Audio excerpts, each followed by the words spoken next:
नमस्कार दोस्तों। क्या आपने कभी किसी को यह कहते हुए सुना है, चिंता मत करो, मैं कोर्ट से स्टे ऑर्डर ले आऊंगा? लेकिन यहां एक चौंकाने वाला सवाल है। अगर मैं आपसे कहूं कि जिसे लोग आमतौर पर स्टे ऑर्डर कहते हैं, वह हमेशा इंजंक्शन नहीं होता, तो क्या आप विश्वास करेंगे? इन दोनों कानूनी शब्दों का प्रयोग अक्सर एक दूसरे के स्थान पर कर दिया जाता है, लेकिन कानून की दृष्टि से दोनों बिल्कुल अलग हैं।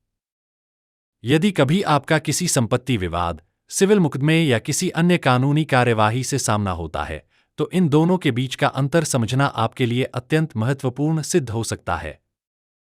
मित्रों, हमें यह बताते हुए अत्यंत प्रसन्नता हो रही है कि हमारे चैनल ने 1 लाख सब्सक्राइबर्स का आंकड़ा पार कर लिया है और हमें YouTube सिल्वर क्रिएटर अवार्ड भी प्राप्त हुआ है। आपके विश्वास और सहयोग के लिए हृदय से धन्यवाद। कानूनी जागरूकता से जुड़े ऐसे ही और वीडियो देखने के लिए कृपया हमारे चैनल को निःशुल्क सब्सक्राइब करें। यदि आप हमारे इस प्रयास को सहयोग देना चाहते हैं, तो स्क्रीन पर दिखाई दे रहे जीपे क्यूआर कोड को स्कैन करके ₹59 या ₹119 की चैनल सदस्यता भी ले सकते हैं। एक परिचय।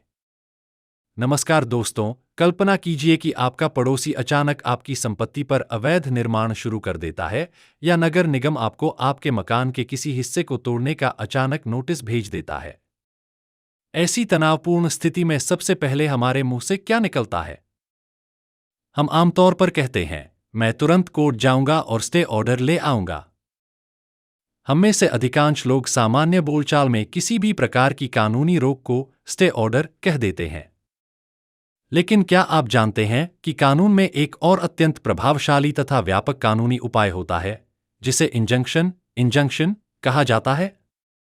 अक्सर लोग इन दोनों अवधारणाओं को एक जैसा समझ लेते हैं, क्योंकि इनका अंतिम उद्देश्य लगभग समान होता है, किसी कार्य को होने से रोकना या उसे आगे जारी रहने से रोकना। लेकिन इनका कानूनी दायरा, इन्हें नियंत्रित करने वाले सिद्धांत तथा व्यवहार में इनका उपयोग एक दूसरे से काफी अलग है। आज के इस वीडियो में हम सिविल कानून के व्यावहारिक उदाहरणों के माध्यम से बहुत ही सरल भाषा में स्टे ऑर्डर और इंजंक्शन के बीच का अंतर स्पष्ट रूप से समझेंगे। चाहे आप विधि के विद्यार्थी हों, किसी मुकदमे के पक्षकार हों, या केवल कानून को बेहतर ढंग से समझना चाहते हों, यह वीडियो आपको इन दोनों महत्वपूर्ण कानूनी उपायों को समझने में बहुत सहायता करेगा। एक महत्वपूर्ण बात ध्यान रखें। सामान्य बातचीत में स्टे ऑर्डर और इंजंक्शन शब्दों का प्रयोग अक्सर एक दूसरे के स्थान पर कर दिया जाता है। लेकिन कानून में इन दोनों के अलग अलग अर्थ हैं और ये अलग अलग कानूनी सिद्धांतों द्वारा नियंत्रित होते हैं। इस वीडियो में हम इन अवधारणाओं को केवल शैक्षणिक उद्देश्य से सिविल कानून के दृष्टिकोण से सरल भाषा में समझा रहे हैं। किसी भी मामले में उपलब्ध वास्तविक कानूनी उपाय उस मामले के तथ्यों तथा उस पर लागू होने वाले कानून पर निर्भर करेगा। दो स्टे ऑर्डर को समझिए। सबसे पहले यह समझते हैं कि वास्तव में स्टे ऑर्डर क्या होता है। सरल शब्दों में, स्टे ऑर्डर का अर्थ है किसी न्यायिक, अर्धन्यायिक अथवा प्रशासनिक आदेश या कार्यवाही के संचालन, क्रियान्वयन अथवा आगे की प्रक्रिया को अस्थायी रूप से रोक देना। सामान्यतः कोई सक्षम न्यायालय या अपीलीय प्राधिकारी ऐसा आदेश पारित करता है, जिसके द्वारा किसी आदेश, निर्णय, डिक्री या प्रशासनिक कार्रवाई से उत्पन्न होने वाले उसके संचालन, क्रियान्वयन अथवा आगे की कार्यवाही को पूर्णतः या आंशिक रूप से अगले आदेश तक स्थगित कर दिया जाता है। आइए इसे एक उदाहरण से समझते हैं। मान लीजिए कि नगर निगम यह कहते हुए आपकी संपत्ति के किसी हिस्से को तोड़ने का नोटिस जारी करता है कि वह अनधिकृत निर्माण है। आप उस नोटिस को सक्षम न्यायालय में चुनौती देते हैं और यह तर्क देते हैं कि वह नोटिस कानून के विपरीत या निर्धारित प्रक्रिया का पालन किए बिना जारी किया गया है। ऐसी स्थिति में न्यायालय विवाद का अंतिम निर्णय होने तक उस ध्वस्तीकरण नोटिस के संचालन पर रोक लगा सकता है। नोटिस के संचालन या उसके क्रियान्वयन पर लगाई गई इस अस्थायी रोक को सामान्यतः स्टे ऑर्डर कहा जाता है। स्टे ऑर्डर देने का एक महत्वपूर्ण उद्देश्य यह भी होता है कि जब तक मामला न्यायालय में लंबित है, तब तक यथास्थिति स्टेटस क्वो बनाए रखी जाए तथा किसी पक्ष को ऐसी अपूरणीय क्षति इरेपरेबल इंजरी होने से बचाया जाए जिसकी भरपाई बाद में संभव न हो। इसे ऐसे समझिए जैसे न्यायालय किसी आदेश के क्रियान्वयन या किसी कार्यवाही की आगे की प्रक्रिया पर अंतिम निर्णय होने तक पॉज बटन दबा देता है। यह बात भी याद रखना महत्वपूर्ण है कि यद्यपि सामान्य बोलचाल में स्टे ऑर्डर शब्द का व्यापक रूप से प्रयोग किया जाता है, फिर भी सिविल प्रक्रिया संहिता कोड ऑफ सिविल प्रोसीजर में इसे एक पृथक कानूनी उपाय के रूप में परिभाषित नहीं किया गया है। व्यवहार में न्यायालय मामले की प्रकृति और लागू कानूनी प्रावधानों के अनुसार stay of execution, stay of execution, stay of proceedings, stay of proceedings अथवा stay of operation of an order, stay of operation of an order प्रदान करते हैं। 3. इंजंक्शन को समझिए।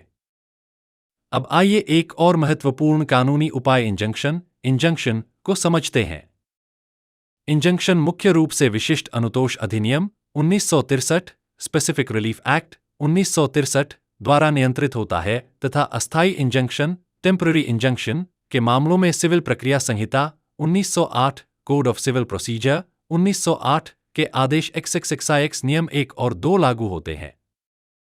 जहां एक स्टे ऑर्डर सामान्यतः किसी न्यायिक, अर्धन्यायिक अथवा प्रशासनिक आदेश या कार्यवाही के संचालन अथवा क्रियान्वयन को अस्थायी रूप से रोक देता है, वहीं इंजंक्शन बिल्कुल अलग प्रकार से कार्य करता है। सामान्यतः इंजंक्शन किसी व्यक्ति, कंपनी, प्राधिकरण अथवा कार्यवाही के किसी अन्य पक्षकार के विरुद्ध जारी किया जाता है। इंजंक्शन के माध्यम से न्यायालय किसी व्यक्ति को कोई विशेष कार्य करने से रोकता है अथवा उसे कोई विशेष कार्य करने का निर्देश देता है। आइए इसे एक सरल उदाहरण से समझते हैं। मान लीजिए कि आपका पड़ोसी इस प्रकार निर्माण कार्य शुरू कर देता है जिससे आपके मकान की सुरक्षा को खतरा उत्पन्न हो जाता है या वह आपके वैध रास्ते राइट ऑफ वे को अवरुद्ध कर देता है। ऐसी स्थिति में आप न्यायालय में एक सिविल सूट दायर करते हैं। न्यायालय आपके पड़ोसी को मुकदमे का अंतिम निर्णय होने तक निर्माण कार्य जारी रखने से रोकते हुए अस्थायी इंजंक्शन टेम्पररी इंजंक्शन प्रदान कर सकता है। इसी को इंजंक्शन कहा जाता है। यहां एक और महत्वपूर्ण बात समझना आवश्यक है। बहुत से लोगों का मानना है कि इंजंक्शन केवल किसी व्यक्ति को कोई कार्य करने से रोकने के लिए ही दिया जाता है। यह बात केवल आंशिक रूप से सही है। जब न्यायालय किसी व्यक्ति को कोई कार्य करने से रोकता है तो उसे प्रतिषेधात्मक इंजंक्शन प्रोहिबिटरी इंजंक्शन कहा जाता है। लेकिन न्यायालय किसी व्यक्ति को कोई विशेष कार्य करने का निर्देश भी दे सकता है। इसे अनिवार्य इंजंक्शन मैंडेटरी इंजंक्शन कहा जाता है। उदाहरण के लिए, न्यायालय किसी व्यक्ति को ऐसा अवैध निर्माण हटाने या ध्वस्त करने का निर्देश दे सकता है जो किसी अन्य व्यक्ति के वैध कानूनी अधिकारों में अवैध रूप से बाधा उत्पन्न कर रहा हो। इंजंक्शन का मूल उद्देश्य किसी व्यक्ति के कानूनी तथा सिविल अधिकारों की रक्षा करना तथा उनके उल्लंघन को रोकना है। 4 प्रमुख अंतर की डिफरेंसेस। अब आइए स्टे ऑर्डर और इंजंक्शन के बीच के प्रमुख अंतरों को स्पष्ट रूप से समझते हैं। अंतर क्रमांक 1 कार्यक्षेत्र स्कोप। एक स्टे ऑर्डर सामान्यतः किसी न्यायिक, अर्धन्यायिक अथवा प्रशासनिक आदेश या कार्यवाही के क्रियान्वयन अथवा उसकी आगे की प्रक्रिया के विरुद्ध प्रभावी होता है। इसके विपरीत, इंजंक्शन सामान्यतः किसी व्यक्ति, कंपनी, प्राधिकरण अथवा कार्यवाही के किसी अन्य पक्षकार के विरुद्ध जारी किया जाता है जिसके आचरण या कार्यकलाप को न्यायालय नियंत्रित करना चाहता है। अंतर क्रमांक 2 कार्य करने का स्वरूप नेचर ऑफ ऑपरेशन। एक स्टे ऑर्डर किसी आदेश के संचालन, उसके क्रियान्वयन अथवा उससे संबंधित आगे की कार्यवाही को अस्थायी रूप से स्थगित कर देता है। दूसरी ओर, इंजंक्शन इन पर्सोनम के रूप में कार्य करता है, अर्थात यह किसी विशिष्ट व्यक्ति या पक्षकार को संबोधित होता है। जिस व्यक्ति के विरुद्ध न्यायालय द्वारा इंजंक्शन जारी किया जाता है, वह उस आदेश का पालन करने के लिए कानूनी रूप से बाध्य होता है। यदि कोई व्यक्ति जानबूझकर विलफुली न्यायालय द्वारा दिए गए इंजंक्शन का उल्लंघन करता है, तो मामले के तथ्यों के आधार पर यह न्यायालय की अवमानना अधिनियम 1971 कॉन्टेम्प्ट ऑफ कोर्ट्स एक्ट 1971 के अंतर्गत सिविल अवमानना सिविल कॉन्टेम्प्ट का मामला बन सकता है। साथ ही सिविल प्रक्रिया संहिता कोड ऑफ सिविल प्रोसीजर के आदेश XXXIX नियम 2 के अंतर्गत भी उसके विरुद्ध आवश्यक कार्रवाई की जा सकती है। अंतर क्रमांक 3 अवधि ड्यूरेशन। एक स्टे ऑर्डर सामान्यतः एक इंटरिम अथवा मध्यवर्ती इंटरलॉक्यूटरी राहत होती है। यह सामान्यतः न्यायालय के अगले आदेश तक अथवा मामले के अंतिम निर्णय तक प्रभावी रहती है, जैसा कि न्यायालय अपने आदेश में निर्देश देता है। इसी प्रकार, इंजंक्शन भी प्रारंभ में वाद की लंबित अवधि के दौरान अस्थायी इंजंक्शन, टेम्पररी इंजंक्शन के रूप में दिया जा सकता है। किंतु वाद का अंतिम निर्णय होने के पश्चात न्यायालय डिक्री पारित करते हुए स्थायी अथवा perpetual injunction, perpetual permanent injunction भी प्रदान कर सकता है, जो तब तक प्रभावी रहता है जब तक कि विधि के अनुसार उसमें संशोधन न कर दिया जाए या उसे निरस्त, सेट असाइड न कर दिया जाए। 5 निष्कर्ष। तो मित्रों, अब इस विषय पर कानूनी स्थिति बिल्कुल स्पष्ट है। यदि आपकी शिकायत किसी न्यायिक, अर्धन्यायिक अथवा प्रशासनिक आदेश या कार्यवाही के विरुद्ध है और आप उसके संचालन या क्रियान्वयन पर रोक चाहते हैं, तो स्टे ऑर्डर उपयुक्त कानूनी उपाय हो सकता है। लेकिन यदि आपका विवाद किसी व्यक्ति, कंपनी, प्राधिकरण अथवा किसी अन्य पक्षकार के आचरण से संबंधित है और आप अपने कानूनी या सिविल अधिकारों की रक्षा के लिए किसी विशेष कार्य को रोकना या करवाना चाहते हैं, तो इंजंक्शन उपयुक्त कानूनी उपाय हो सकता है। इस अंतर को समझने से हम सही कानूनी शब्दावली का उपयोग कर सकते हैं और यह भी समझ सकते हैं कि अलग-अलग परिस्थितियों में अलग-अलग कानूनी उपाय किस प्रकार कार्य करते हैं। 6 समापन आउटरो। यदि आपको यह वीडियो जानकारीपूर्ण लगा और इससे आपकी कानूनी जागरूकता बढ़ी है, तो कृपया इस वीडियो को लाइक करें और अपने मित्रों तथा परिवार के सदस्यों के साथ अवश्य साझा करें।